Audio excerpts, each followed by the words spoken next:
Marcus never expected his life to end up like this. One moment he was piloting the small reconnaissance ship above an unknown planet. The next he was crashing through its dense atmosphere, alarms blaring and lights flashing around him. The ship shook violently, throwing him against the controls, and the ground below loomed closer and closer until the impact knocked him unconscious. When he woke, he was sprawled among strange, glowing plants. The air was thick and humid, carrying an earthy smell that was both sweet and bitter. Above him, the sky was an unusual shade of green, streaked with colors he had never seen before. The ship was a wreck nearby, useless for any immediate escape. Marcus groaned, pulling himself up slowly. His body ached, but he was alive, and he knew that was the first victory. He glanced around and saw towering trees with luminescent leaves that pulsed like tiny lanterns. Strange creatures flitted through the branches, their bodies reflecting the light in bright flashes. Some were small, insect-like, while others had long, sinuous forms that moved gracefully through the air. Marcus felt awe mixed with caution. This planet was beautiful, but it was also dangerous. After taking stock of his supplies, he realized he had very little food and water. He needed shelter and fast. He began walking, hoping to find signs of civilization or at least a place to rest. Hours passed as he pushed through the thick undergrowth, his boots sinking into soft moss that seemed almost alive. Every sound made him jump: rustling leaves, distant calls, the occasional thud that might have been an animal or something much bigger. As night approached, the forest glowed even more. Bioluminescent plants lit his path, casting eerie shadows. Marcus paused, listening. He thought he heard voices in the distance, soft murmurs that seemed almost human. His heart raced. Could there be other survivors here? Or worse, aliens? He followed the sound cautiously, moving closer. As he emerged into a clearing, he saw it, a village, not like any human village he had seen. The buildings were made of a combination of living plants and shaped wood, glowing softly from within. They seemed to breathe with the forest itself, connected by vines and paths that twisted around the trees.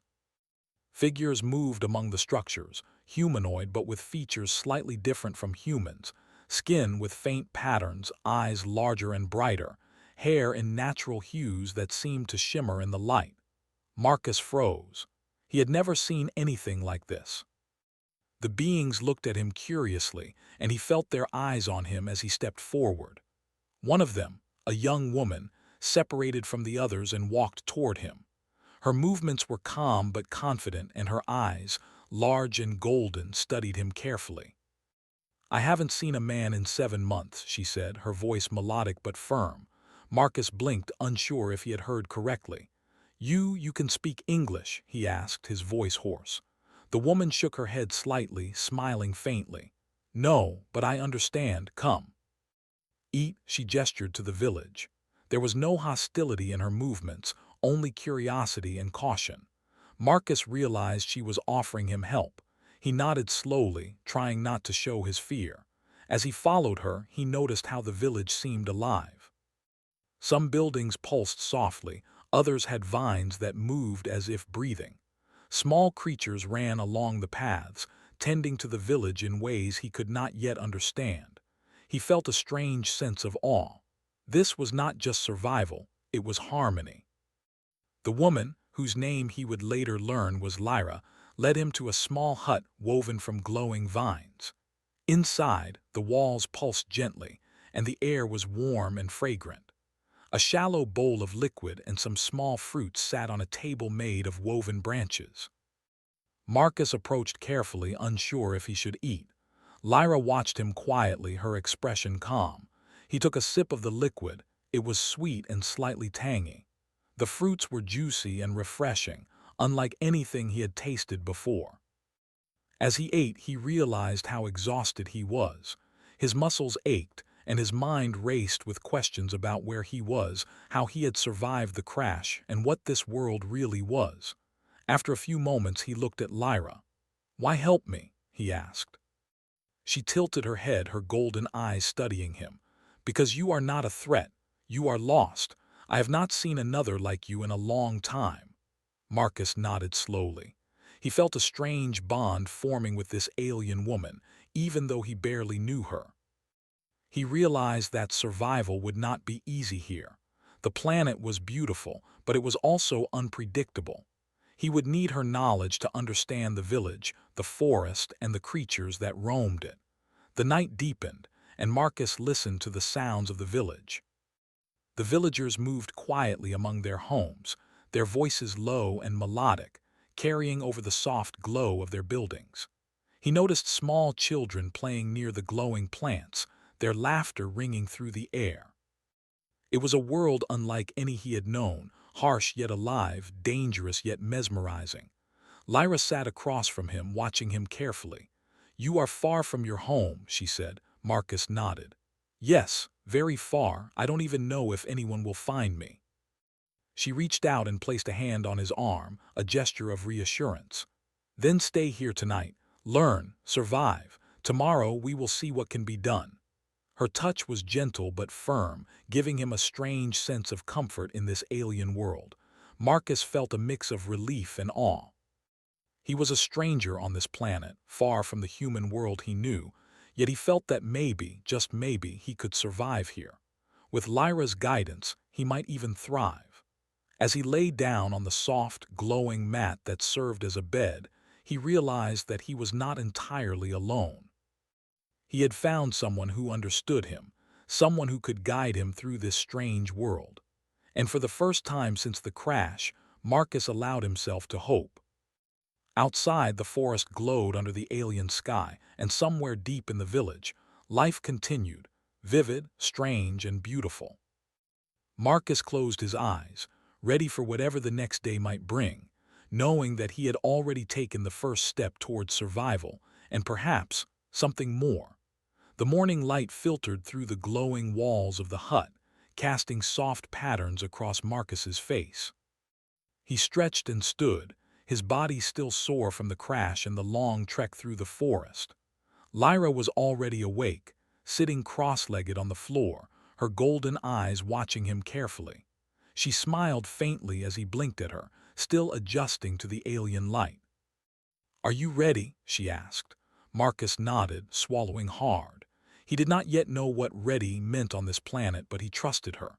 They stepped outside together, and Marcus felt a wave of wonder wash over him.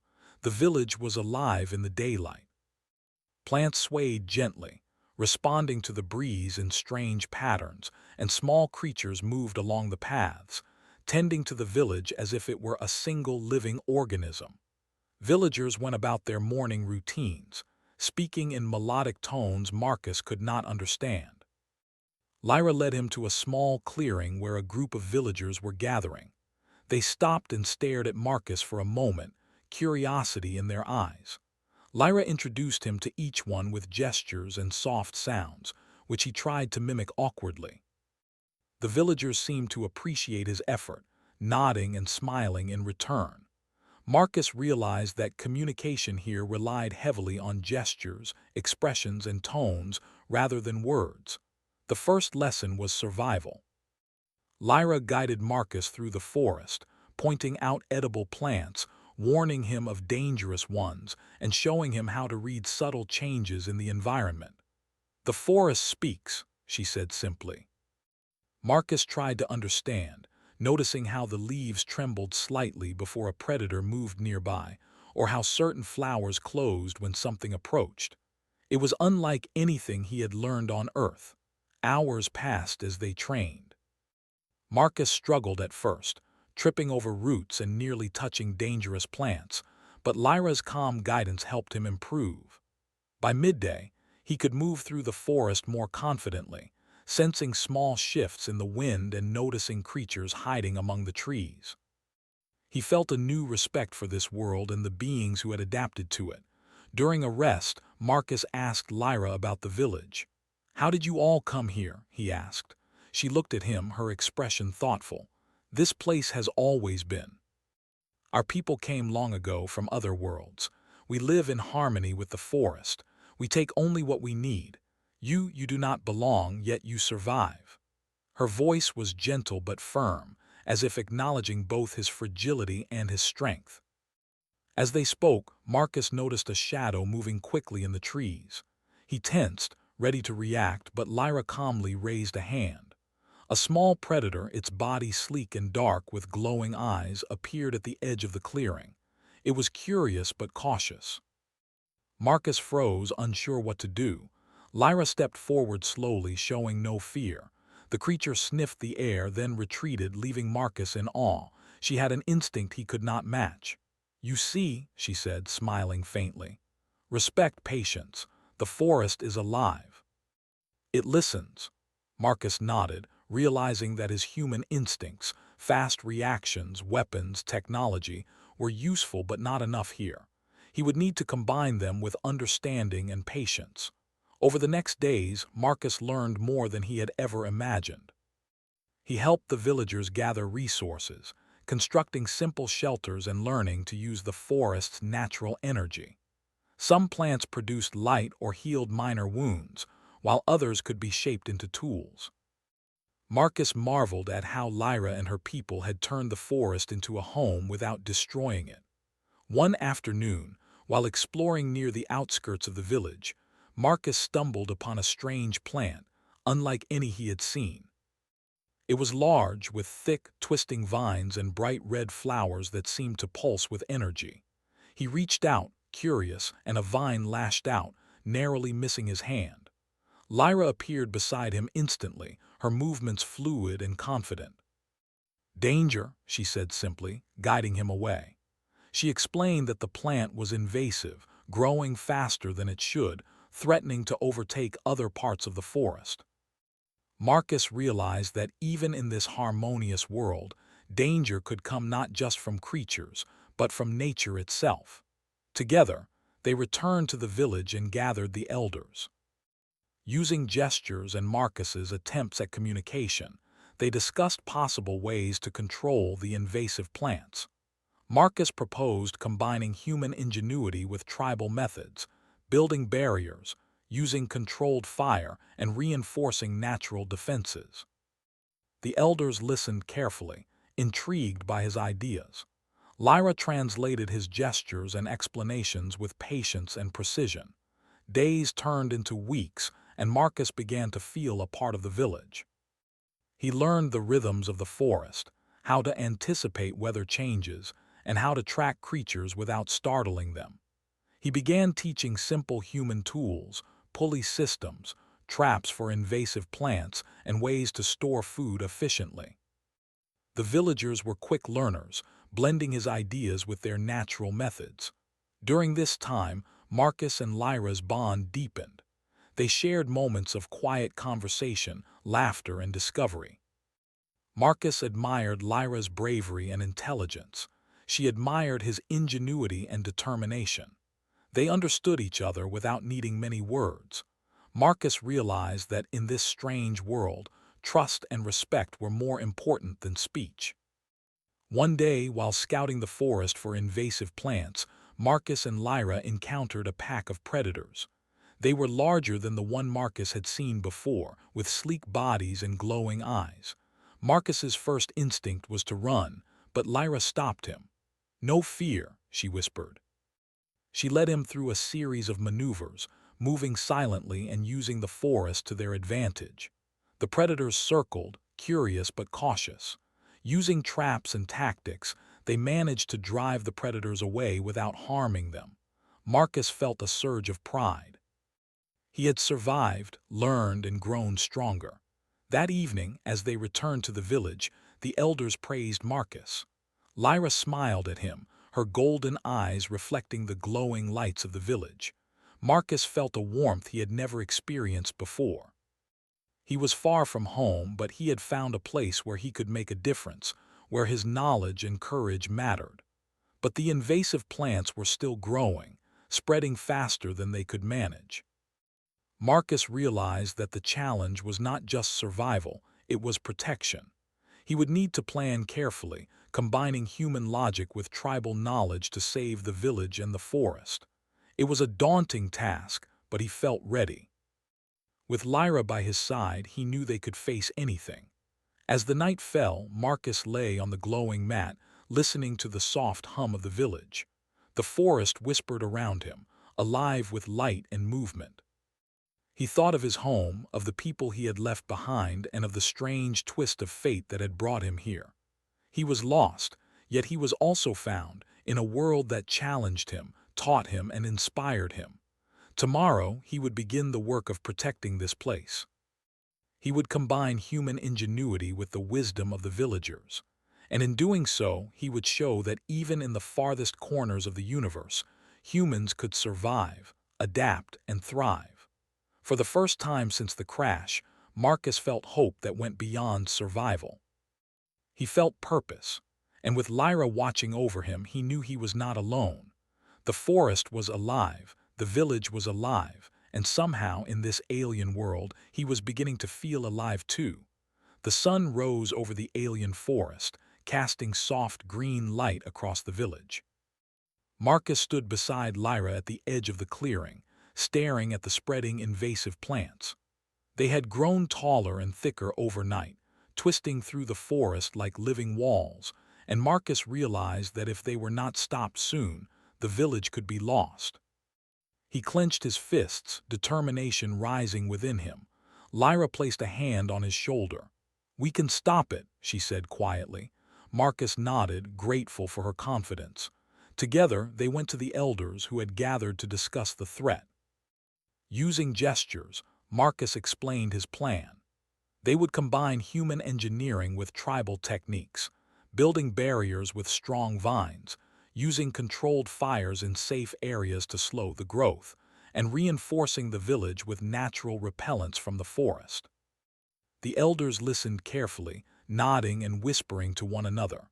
One of them approached Marcus, placing a hand over his heart, a gesture of trust and agreement. Marcus felt a surge of pride. He was far from home, surrounded by beings unlike any he had ever seen, and yet they were willing to work together with him to save their world. Over the next hours, the village came alive with action. Marcus coordinated with the villagers, showing them how to build structures from vines that could withstand the pressure of the invasive plants. Lyra guided him, translating his instructions and demonstrating how to weave the materials into strong barriers. Marcus marveled at how quickly the villagers adapted, using their natural skills to implement his ideas. As the barriers went up, Marcus noticed that the invasive plants were not passive. They seemed almost aware of the work, shifting slightly as if sensing resistance. Some vines lashed out at the structures, while bright red flowers pulsed aggressively. Marcus realized that they would need to combine force with strategy. He and Lyra gathered small groups of villagers, teaching them how to control the plants without destroying the ecosystem. Controlled fires were lit in the safest areas, carefully guided to prevent damage to the village. The smoke and heat slowed the growth of the invasive plants, allowing the barriers to hold. Marcus worked tirelessly, moving among the villagers, adjusting strategies, and learning more about the forest with each passing moment.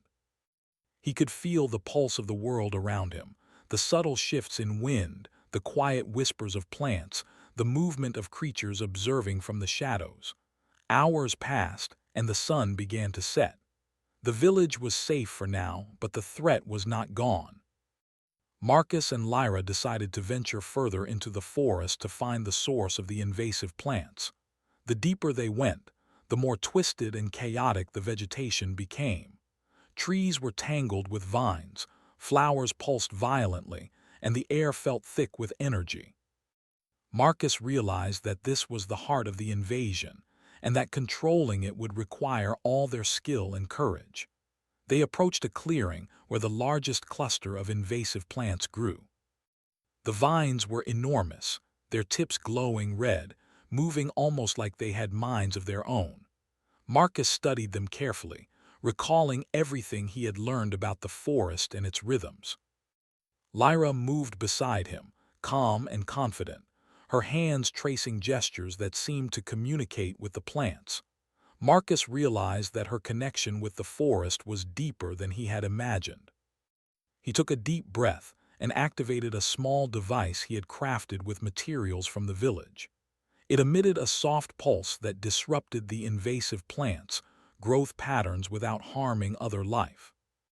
The vines recoiled slightly, then continued to shift, but Marcus adjusted the device, combining it with techniques Lyra had shown him, tapping certain vines, applying natural repellents, and guiding the energy of the forest itself. For hours, they worked together. Lyra's instinct and knowledge, combined with Marcus's ingenuity and determination, created a harmony that gradually slowed the invasive plants. Sweat dripped down Marcus's face, but he did not stop. He could feel the forest responding, the energy of the living world shifting in their favor. Finally, with one last adjustment, the largest cluster of vines stopped moving aggressively, curling back into the soil. The threat had been controlled. When they returned to the village, the people cheered. Marcus felt a rush of pride as the elders approached him, placing hands on his shoulders and chest, a sign of respect and gratitude. Lyra smiled, her golden eyes reflecting the glowing lights of the village. Marcus realized that he had earned the trust and admiration of beings from another world, not through force, but through intelligence, courage, and collaboration. That night, the village held a celebration. Lantern-like plants glowed brightly, and the villagers sang melodies that Marcus could not understand but felt deeply. He watched Lyra dancing among her people, her movements graceful and full of life. He felt a connection not just to her, but to the entire world around him. Humans were far from home, but he had proven that even in the most alien environments, they could adapt, help, and thrive. As the celebration continued, Marcus spoke quietly with Lyra. "I never thought I could make a difference here," he admitted. "I just wanted to survive." She shook her head gently. "You did more than survive, you helped us. You showed us that humans can think, create, and act with courage. You belong here if you choose." Marcus felt a warmth in his chest. He had never expected to find purpose so far from Earth. He had faced danger, learned an entirely new way of life, and proven that human ingenuity and bravery could matter, even on a world unlike his own. He realized that survival alone was not enough. Making a difference, protecting others, and earning trust was what truly defined him. The days that followed were filled with rebuilding and teaching. Marcus shared more knowledge with the villagers, simple tools, storage methods, ways to improve their shelters. Lyra continued to guide him, showing him secrets of the forest, how to move silently, and how to communicate with creatures. Together, they created a stronger, safer village, blending human ingenuity with tribal wisdom. Marcus knew that eventually he might have to return to Earth to report what he had seen. But he also knew that he would leave a mark on this world, just as the villagers had left a mark on him. He felt pride in humanity, not just his own, but the potential for humans to bring intelligence, creativity, and courage wherever they went. One morning, as Marcus prepared to explore further with Lyra, the elders approached him. They placed gifts in his hands, tools, woven items, and small glowing stones. It was their way of honoring him and ensuring that he would remember them. Marcus accepted them with gratitude, realizing that he had formed bonds that would last a lifetime, even if he returned to his own world. Lyra stood beside him, her hand brushing against his arm. "The forest will always remember you," she said softly. Marcus smiled, feeling a deep sense of belonging. "And I will never forget this place or you." As they walked toward the edge of the forest, Marcus felt a renewed sense of purpose. The planet was alive, strange, and beautiful, but he was no longer an outsider. He had survived, adapted, and helped. He had faced dangers, learned from them, and grown stronger. And most importantly, he had proven that humans, with their courage and intelligence, could thrive even in the most alien worlds. The sun dipped lower, casting long shadows across the glowing forest. Marcus looked at Lyra, at the village, at the living world around him, and felt hope, not just for survival but for the future. He had found a place where he could make a difference, where his presence mattered, and where humans could truly shine. In the quiet of the night, the village pulsed with life. Marcus lay on the glowing mat, listening to the soft hum of the forest, feeling the heartbeat of the world beneath him. He was far from home, but he was alive, he was respected, and he had found purpose. Humanity, he realized, could overcome any challenge, adapt to any world, and leave a mark wherever it went. And as he closed his eyes, Marcus knew that this was only the beginning of his journey, a journey where courage, intelligence, and heart would always guide him, even in the most alien and extraordinary places.